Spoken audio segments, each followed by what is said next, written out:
Hello everyone. तो आज मेरा शादी के बाद का पहला तीज है और मैं आज गौर निकालने के लिए येलो साड़ी वेयर की है। तो आइए हम एक्सेसराइज करते हैं इसको। तो अभी मैं गोल्ड वेयर करने वाली हूँ इस साड़ी के साथ में, क्योंकि रात की पूजा में मैं आर्टिफिशियल ज्वेलरी पहनने वाली हूँ। तो क्या आप लोगों को पता है कि तीज का व्रत क्यों रखा जाता है? मैं बताती हूँ।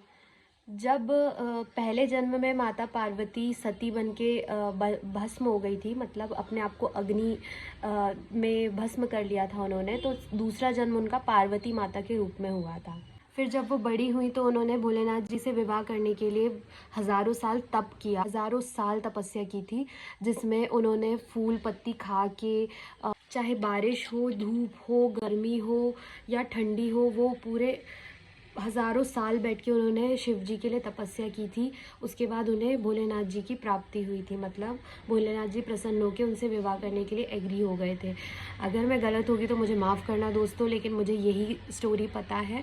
इसी के बाद से कहते हैं कि जो कुंवारी लड़कियां हैं वो अपने मनपसंद वर को प्राप्त करने के लिए तीज का व्रत रखती हैं, और जो सुहागन औरतें हैं वो अपनी पति की लंबी उम्र के लिए तीज का व्रत रखती हैं। की विधि है कि आपको सुबह उठ के गौर नहा धो के गौर निकालनी होती है। 12 बजे के बाद रात में आपको निर्जरा व्रत रखना होता है, गौर निकाल के पूजा करनी होती है।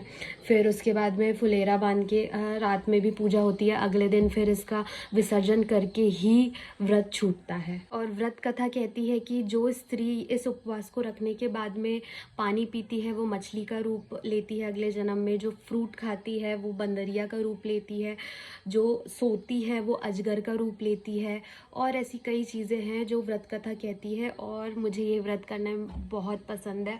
मैं पिछले 9 साल से ये व्रत कर रही हूँ, लेकिन शादी के बाद का ये मेरा पहला तीज का व्रत है। आगे भी मेरे वीडियोस को फॉलो करिए और मेरे चैनल को सब्सक्राइब करिए। मैं आगे भी तीज की व्रत की पूरी वीडियोस आप लोग के साथ शेयर करूँगी। हर हर महादेव।